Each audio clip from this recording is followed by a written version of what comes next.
Alrighty, welcome Bruins to our first ever virtual BruinsGiving 2020 pandemic edition.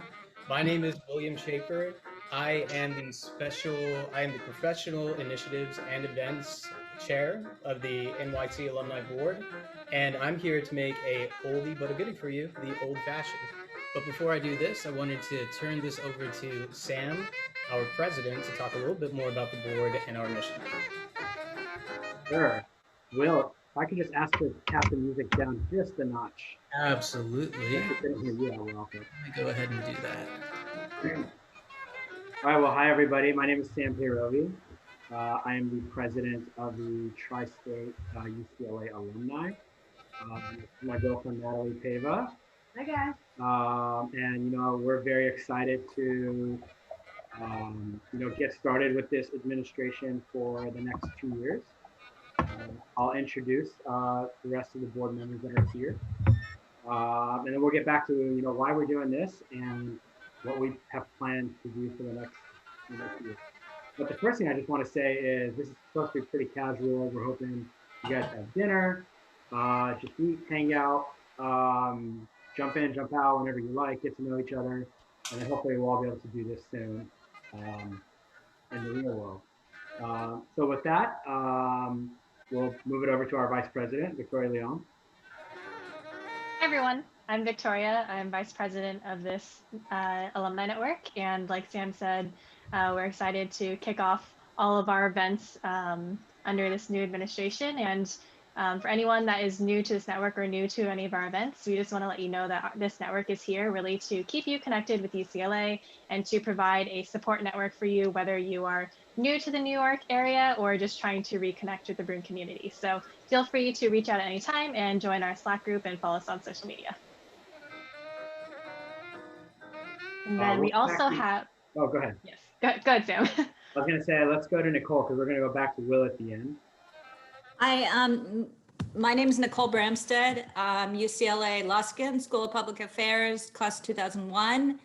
I'm the secretary for the board. I want to welcome everybody who's here and everybody who's watching this recording. We look forward to expanding our network and growing our community. We all have this great school, UCLA, in common, and we look forward, even though we got all these thousands of miles away, we can still come together and make the distance not so strong. So look forward to meeting everybody and interacting, and especially in person, hopefully next year. And I hope everybody has a great holiday. Absolutely. Back to Will. Yeah. Well, actually, let's introduce Jacob real quick. Jacob, tell us how you know the group. I'll let you do that. Sure. Hi, everyone. My name is Jacob Sproul. I am the liaison for the New York Tri-State Bruins, which means that I actually work at the UCLA Alumni Association. So I'm joining via Zoom from Los Angeles. So a couple hours earlier in the day over here, but I'm really excited to work with this board. I know you have a fantastic group of leaders who have some great programming in store for you over the next couple of years. And we hope to see you at a future event. So welcome, go Bruins, and back to Will. Excellent. Thank you so much, guys. And so just again, I am the professional engagements and initiatives chair. And basically what that means is I deal with all things professional, meaning any networking events that we do, any sort of professional engagement. We're actually going to be working on a project that's working more about connecting people across industries with each other and within industries in the area. Looking forward to sharing more about that as it develops. And for the time being, I'm also taking over hosting some of these other events, for example, like this cocktail making demo that we're about to start right now. So let's go ahead and start, like I said, with an oldie but a goodie, the old fashioned. And I think a good place to start with that is just kind of to talk about like what is in an old fashioned. This is a really simple and fun to make drink because it has relatively few ingredients and you get to mash a bunch of stuff up in a glass. So a great way to take out some aggression at the end of a workday while you also prepare yourself like a tasty drink. So the old fashioned consists of some key ingredients. Now we're going to be making a variant of the old fashioned right here, but the main ingredients in an old fashioned are bourbon, bitters, sugar, and then usually some sort of citrus in a glass. Now, that name Old Fashioned, where does it come from?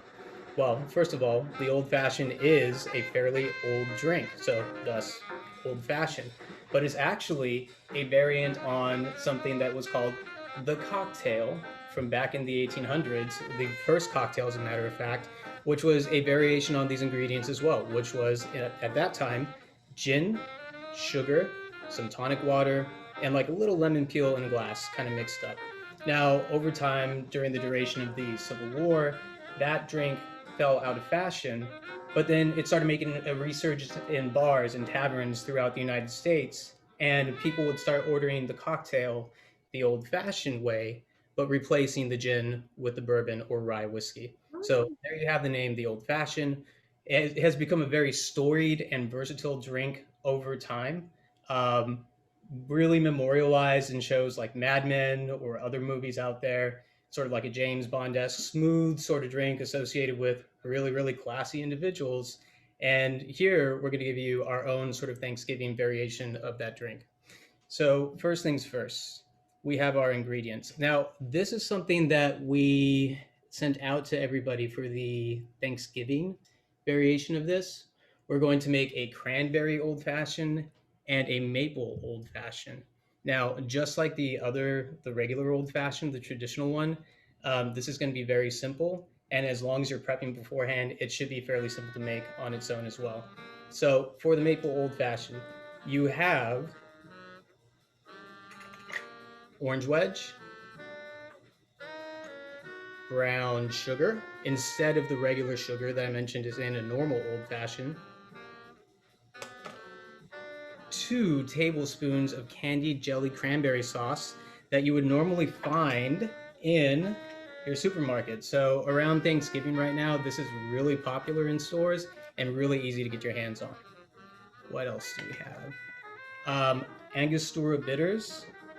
A little bit more about bitters. Although the name bitters is in the name, it doesn't necessarily mean that these things are bitter.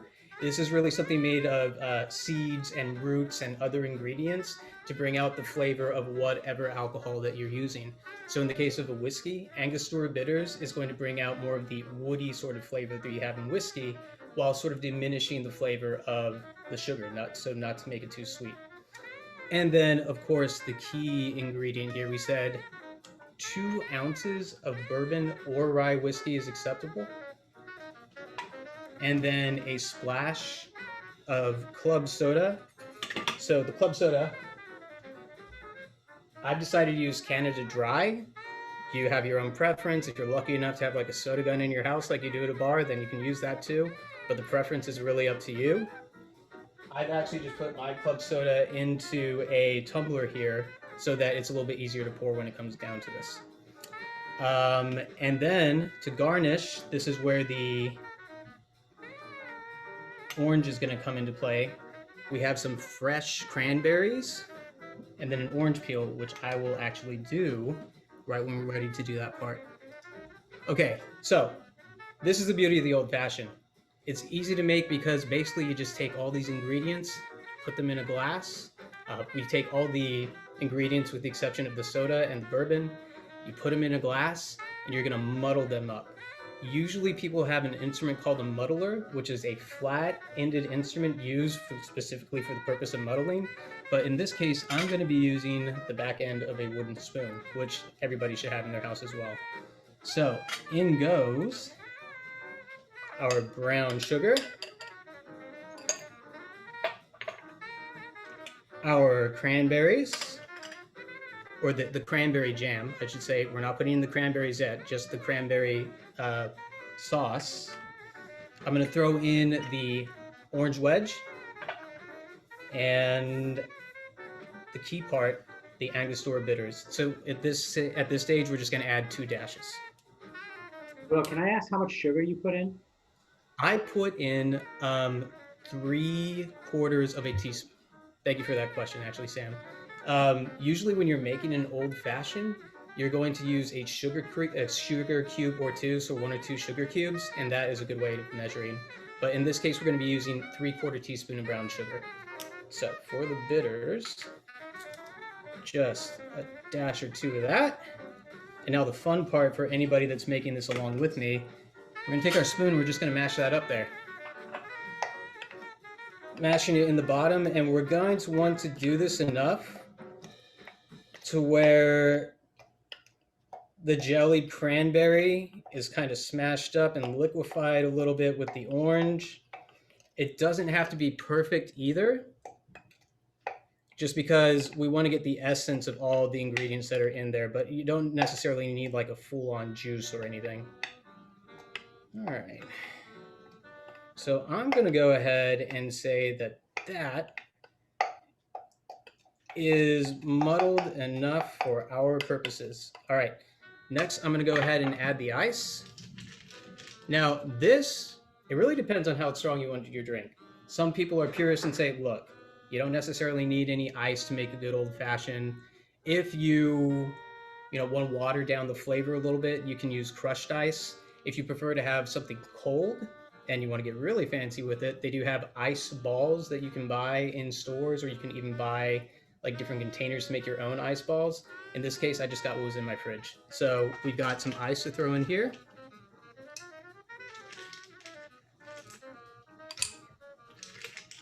And then I am going to add 2 ounces of bourbon. So in this case, I have my measuring equipment here, and this particular jigger, which is the ingredient or the device that I'm using to pour my bourbon, is 1 ounce. So I'm going to do 2 pours of this.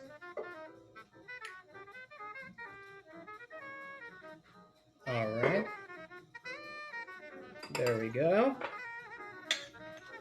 Now I'm going to add a little bit of soda water, not too much because I am a pretty bourbon forward person. I do like the taste of bourbon, so I don't want to mess it up too much. Put in my soda water. And then I'm going to go ahead and give that a good stir. I recommend that you use a long-handled teaspoon just to get at the ingredients at the bottom, which makes it easier to kind of mess it up.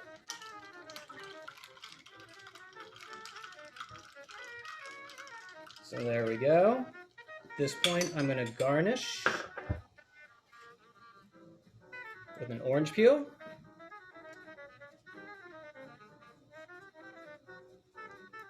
Because with a good old-fashioned is also all about the presentation. So we got our orange peel, and then we have our cranberries to add to the little rest here. All right. And there we have it. The cranberry old-fashioned a la Thanksgiving. Give a little bit of a look here and give a taste. Wait, cheers, cheers. Cheers, cheers. I forgot that part. But that's... Cheers. Cheers. Salud to everybody. Salud. That is really interesting. Nice job, buddy.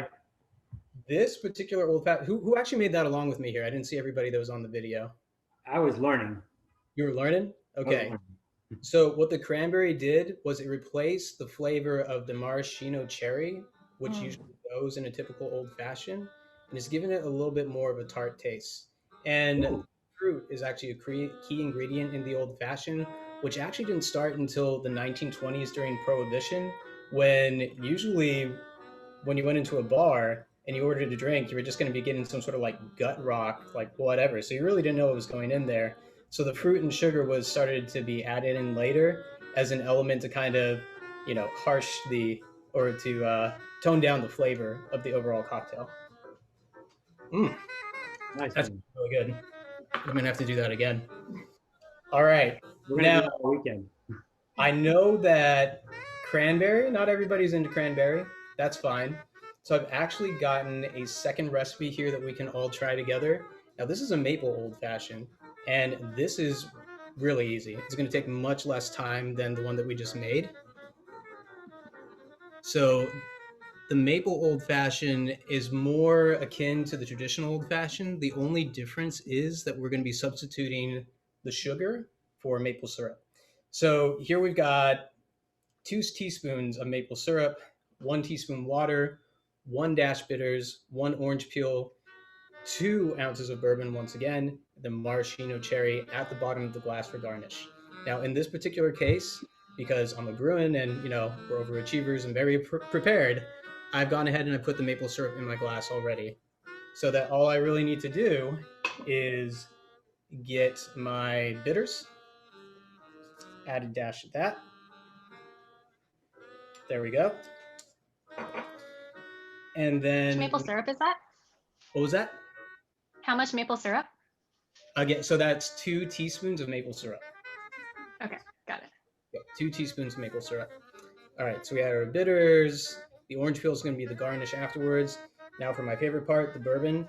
I think in this case, I kind of have a better idea of what 2 ounces feels like, so I'm just going to pour some of this in a glass. Let's be real. Like, this is how we need to do it. Yeah. All right, there we go. Now my orange peel.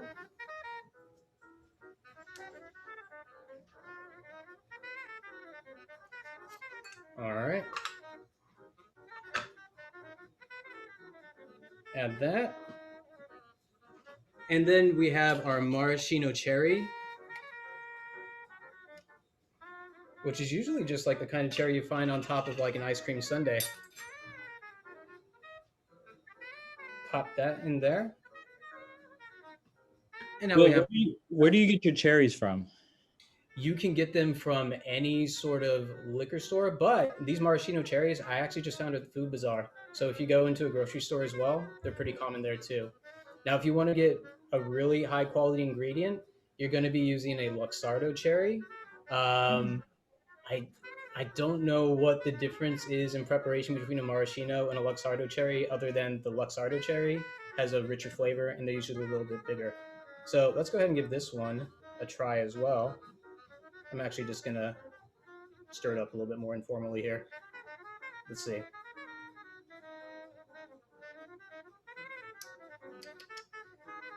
I'm not gonna lie, guys.